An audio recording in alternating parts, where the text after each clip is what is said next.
तो आज बीएसएससी का जो बचा हुआ क्वेश्चन था उसको हम देखते हैं इस स्लाइड में और देखते हैं कैसे इसका चीर फाड़ कर रहे हैं। मैथ को देखते हैं, बहुत ही सुंदरता से इसको लगाया जा रहा है और आप समझिए इजी वे में लगेगा क्वेश्चन। ठीक है मेरे दोस्त, और समझेंगे, इसे इतना हल्के में नहीं लेंगे, इसको इम्पोर्टेंट क्वेश्चन समझेंगे। इम्पोर्टेंट क्वेश्चन है भी, ये सेट का क्वेश्चन है, प्रैक्टिस सेट का, रुक्मिणी का प्रैक्टिस सेट लेंगे तो उसमें क्वेश्चन मिलेगा। कौन सा? रुक्मिणी का। रुक्मिणी का प्लेटफॉर्म का चला रहा हूँ, प्लेटफॉर्म प्रकाशन है, इसका ये क्वेश्चन सेट चल रहा है। ओके, तो हम देखते हैं। पाइप ए टंकी को 5 घंटे में भर सकता है, आता था पाइप बी टंकी को 6 घंटे में भर सकता है। एकदम इजी में, जिसको मैथ नहीं आता है उसको भी आ जाएगा मेरे भाई। उसी भरी हुई टंकी को पाइप सी 3 घंटा में खाली कर देता है। यदि सभी पाइप को खोल दिया जाए तो 6 घंटे में क्या हो जाते हैं?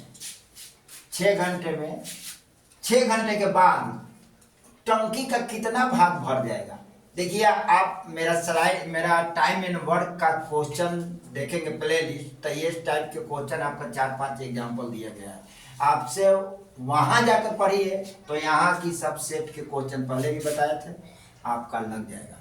देखते हैं क्वेश्चन कैसे बनता है। मान लो 5 घंटे में पाइप ए भरता है, अब पाइप बी 6 घंटे में भरता है। इसी पे फोकस डालते हैं। सी उसे 3 घंटा में खाली कर देता है।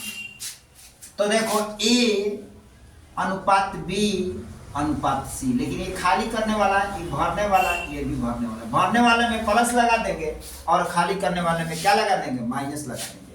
जब माइनस लगाएंगे तो इसको लिख देते हैं ये यहाँ पर समय, यानी समय लिख देते हैं। कितना है? 5, 6 और 3। इसकी क्षमता निकालते हैं। तो क्षमता कितना होता है? समय का उल्टा क्षमता होता है, इसका क्षमता ले लेते हैं। तो क्षमता लेते हैं तो क्या मिलेगा? 6 × 30, 3 दूना 6, 6 × 30, तो यहाँ 30 हो जाएगा मेरे दोस्त। यानी टोटल वर्क हो जाएगा 30। तो इसकी क्षमता कितनी होगी? 6 × 30, 6, 6 × 30, 5 और 10 3 आई 30, 10। अब ये दोनों तो भरने वाला पाइप था, ये खाली करने वाला है। अब यही समझना है, ये भरने वाला है और ये खाली करने वाला है। तो खाली करने वाले के पास माइनस लगा दे, इसके पास प्लस लगा दे, इसके पास प्लस लगा दे। टोटल वर्क को यहाँ लिख ले 30 बराबर 6 5 11 - 10 इंटू टी। अब आपको निकलता है 30 = कितना? 1T।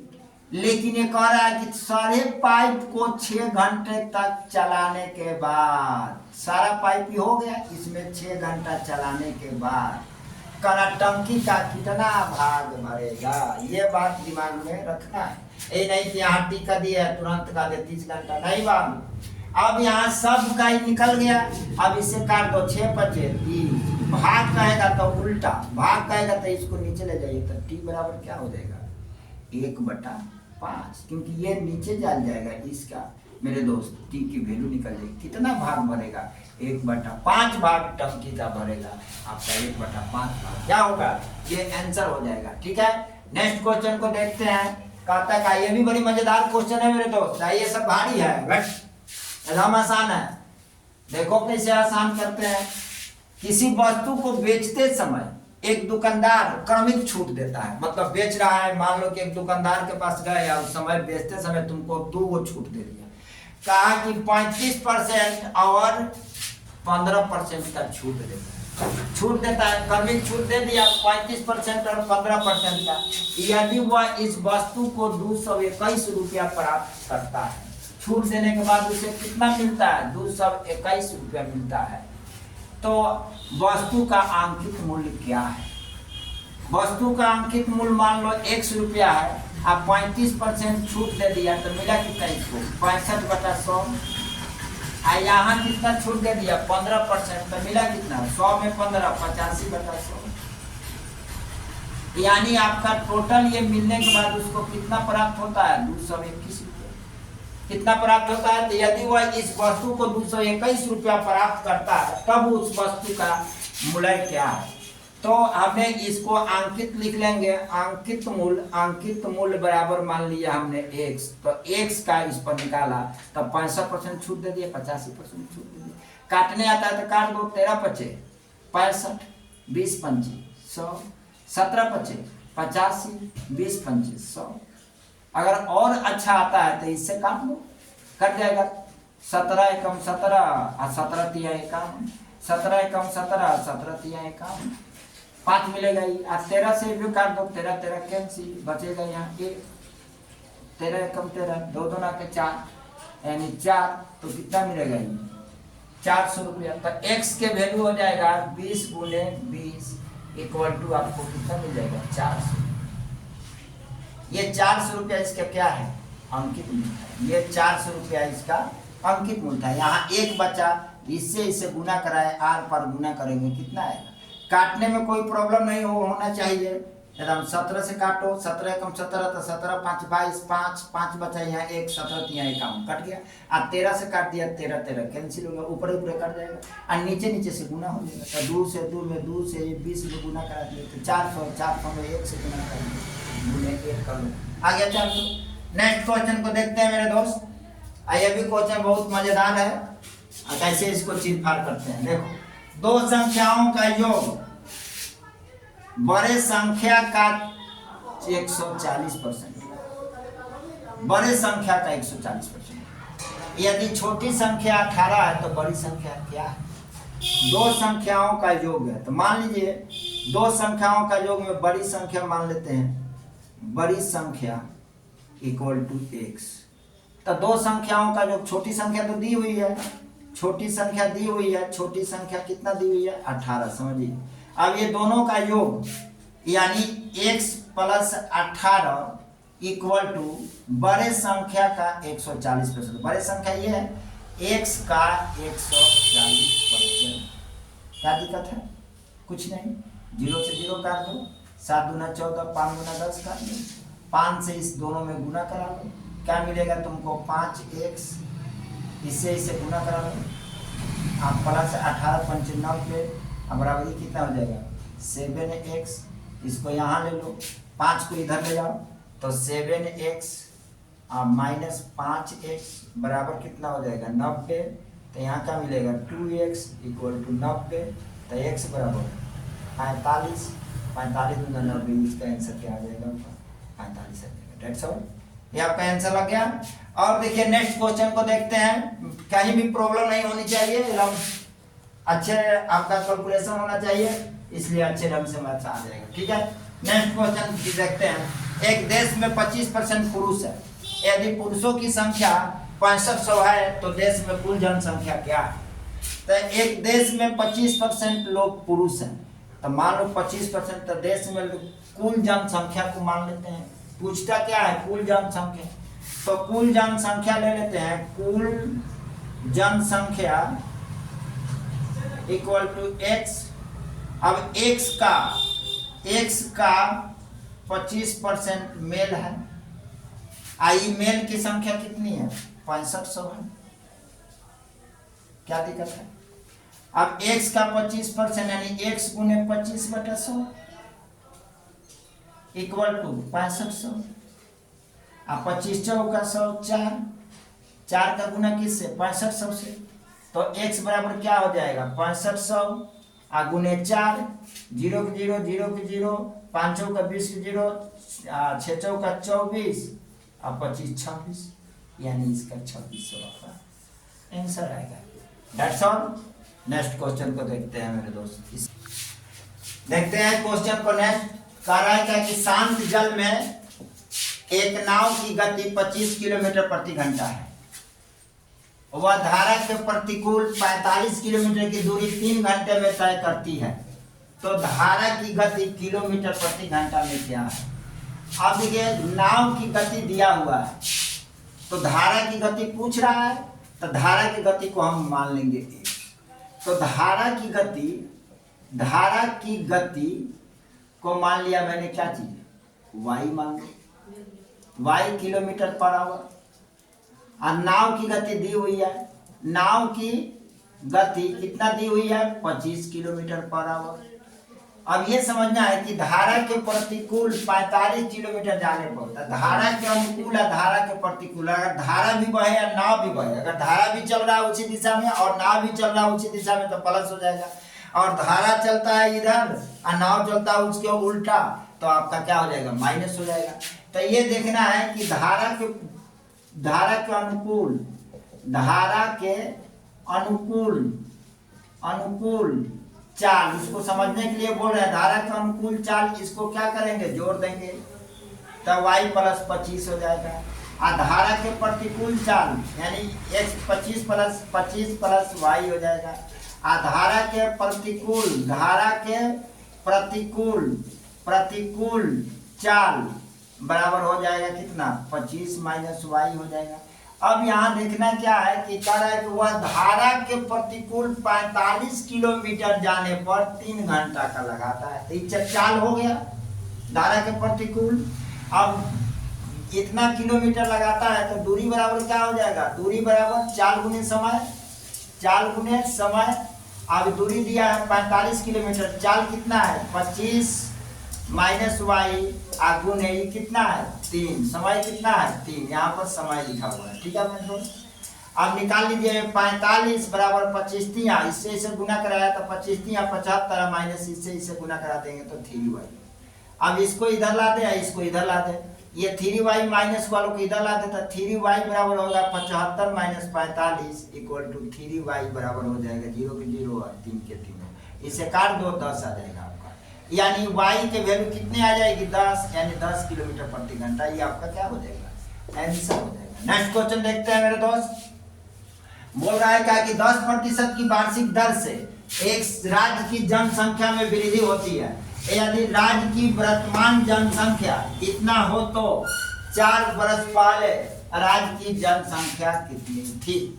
सीधी सी बात है, 10% के वार्षिक दर से एक राज्य की जनसंख्या में वृद्धि होती है। राज्य की जनसंख्या इतना 10% की वृद्धि के मतलब क्या हो जाएगा राज्य की जनसंख्या, इसको निकाल लो a बराबर p या 1 minus r by 100 to the power n। कितने वर्ष में कर रहा है ये राज्य की जनसंख्या 10% वार्षिक दर से वृद्धि होती है। यदि राज्य की जनसंख्या 4 वर्षों में, यहाँ देखिए 4 वर्ष दे रहा है तो सिंपल सा 10% का फ्रैक्शन वैल्यू ले लीजिए, बढ़ रहा है तो बढ़ेगा तो क्या कीजिएगा यहाँ रख लीजिए, आपको p निकालना है, p निकालना है, a की वैल्यू दे दिया है कितना 43923 इक्वल टू p आपको निकालना है क्योंकि पहले राज्य की जनसंख्या क्या है, बाद वाली वर्तमान में दिया था, वर्तमान में यहाँ होना चाहिए लेकिन ये पहले की बात बोल रहा है 4 वर्ष, इसलिए हम इसको अमाउंट मान लेते हैं।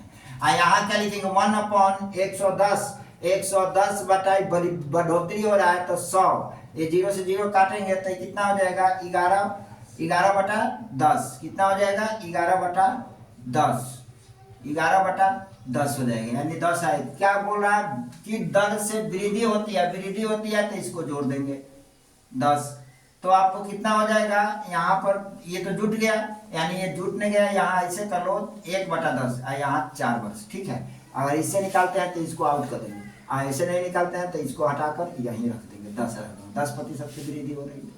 अब इसको जोड़ते हैं वृद्धि में तो कितना हो जाएगा 43923 इक्वल टू p, आइए कितना हो जाएगा गुने 11/10, लघुत्तम ले लो, गुने 11/10 गुने 11/10 और गुने 11/10।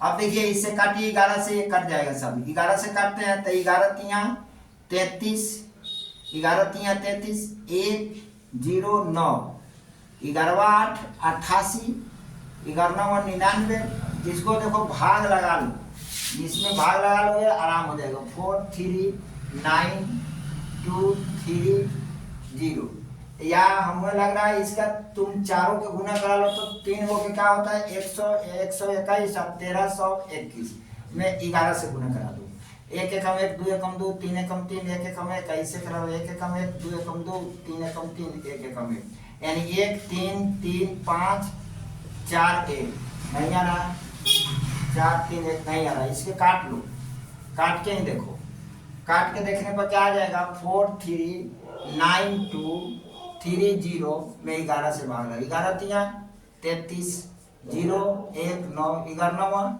99, 0 1 2 होगा, 11 99, ये आ जाएगा 9 12, 9 3 12, ये कट गया 3 आ जाएगा, फिर 11 तिया 33, ये कट गया कितने बार में 3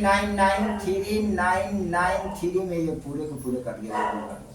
अब फिर काटो इससे 11 से इसमें, 11 से इसको काट लो, 3 को 11 से काटो, 11 तिया 33, ये आ जाएगा 6 9 11 छक 66, फिर 9 आ जाएगा 9 66 3 3 11 तिया 33, यानी 363। इसको काटते हैं तो 3 आ जाएगा मेरे दोस्त, 3630 आ जाएगा। फिर इससे इसको काट देते हैं, 11 तिया 33, 11 तिया 33, 330 आ गया। फिर इसको काट देते हैं तो 11 तिया 33, 30 आ जाएगा। यानी टोटल को काटने पर क्या आ रहा है, यहाँ से देखिए ये यहाँ है, यहाँ से कट रहा है, तो टोटल को काटने पर 30 आ गया। 30 पे 1 2 3 4 जीरो है, तो 4 जीरो इसमें सटा दो, यानी पी के वैल्यू क्या हो जाएगा, 3 पर 1 जीरो है, बाद में 1 2 3 4 4 जीरो सटा दो, 4 जीरो। ये आपका क्या हो जाएगा, नगर की जनसंख्या हो जाएगी, यही आपका आंसर हो जाएगा। थोड़ा सा हाई कैलकुलेटिव है, कैलकुलेशन करना है और कुछ नहीं है इसमें। नेक्स्ट क्वेश्चन को देखते हैं मेरे दोस्त। रावण ने 9 किलोमीटर प्रति घंटा की गति से एक स्थान पर जाता है तथा 18 किलोमीटर प्रति घंटे को वापस आ जाता है, तो उसकी औसत गति किलोमीटर में क्या होता है। औसत गति के लिए मैंने एक सूत्र बताया था कि कुल 2xy औसत गति बराबर क्या होता है, औसत गति बराबर क्या होगा, 2xy बटा में x प्लस y, यानी आपको मिलेगा 2 गुने 9 गुने 18 और बटा में x प्लस वाई, यानी x प्लस वाई 18 प्लस 9, आपका मिलेगा कितना, ये देखिए 2 गुने 9 गुने 18 और बटा मिलेगा 9 9 9 8 17 के साथ, यानी 27। इसको काटो 9 तिया 27, 3 6 18, 6 दूना 12, ये मिल जाएगा 2 गुने 6 12 किलोमीटर पर आवर। ये आपका क्या हो जाएगा, आंसर हो जाएगा मेरे दोस्त। ठीक है, नेक्स्ट क्वेश्चन को देखते हैं। आंकड़ों का निम्नांकित समूह के मध्य और माध्यिका का अंतर निकालना है, यानी मध्य और माध्यिका दोनों का क्या निकालना है, अंतर निकालना है मेरे दोस्त। देखिए अब जल्दी की बात है कि स्पीड में बनाना स्लो में बनाना, ये आप समझिए कि इसमें है कुछ है नहीं, दम तो कुछ है नहीं, आपको बताया जा रहा है एकदम आसानी तरीका से। कैलकुलेशन को फास्ट कीजिएगा तो आपका कैलकुलेशन स्ट्रांग होगा, अगर नहीं फास्ट कीजिएगा तो नहीं होगा। इसको अब सजा लीजिए, क्या 1 2 3 4 5 6 7 7 ठो है, तो लिख लीजिए 2 plus 3 plus 4 plus 5 plus 5 plus 8 plus 8, आप बटा में 7 कर दीजिए, ये क्या निकल जाएगा आपका, माध्य निकल जाएगा। माध्य कितना हो जाएगा, 5 5 10 10 10 10 5 15 15 4 15 4 19 19 1 20 7 27 27 3 30 5 35, यानी आपका 35 बटा 7 आ गया। 7 बचे 35 में माध्य 5 आ गया। कोई बात नहीं है। अब निकालना क्या है हमको, माध्यिका। तब माध्यिका निकालने के लिए आप क्या कीजिएगा, माध्यिका निकालने के लिए क्या कीजिएगा, जो विषम संख्या है तो विषम संख्या है तो n+1/2 कीजिएगा, यानी n+1/2 यानी कि 7 + 1/2 कीजिए, यानी 8/2, यानी चौथा अंक लीजिए। चौथा अंक का 1 2 3 4 है, चौथा अंक लाइन से ही है तो 4 हो जाएगा। चौथा अंक आपका ये चौथा अंक हो जाएगा, 1 2 3 4, ये आपका क्या हो जाएगा, माध्य हो जाएगा। तो इसमें आपका माध्यिका कितना हो जाएगा, 5 आ जाएगा। माध्यिका 5, ये दोनों का अंतर पूछ रहा है तो अंतर क्या हो जाएगा आपका, अंतर निकालेंगे, अंतर तो बराबर 5 - 5, यानी आपका 0। ये आपका आंसर हो जाएगा माध्यिका। नेक्स्ट क्वेश्चन को देखते हैं मेरे दोस्त। ये बोल रहा है क्या कि जब एक धन पूर्णांक k को 18 से विभाजित किया जाता है तो शेष 9 प्राप्त होता है। k को 6 से विभाजित करने पर प्राप्त होने वाला शेष ज्ञात करें। क्या प्राप्त होगा, सीधा सीधी बात कह रहा है कि अगर हम k को 18 से विभाजित करते हैं तो 9 प्राप्त होता है। तब भाज्य बराबर क्या होता है, भाजक गुणे भागफल प्लस शेष होगा। सीधा सा बात है।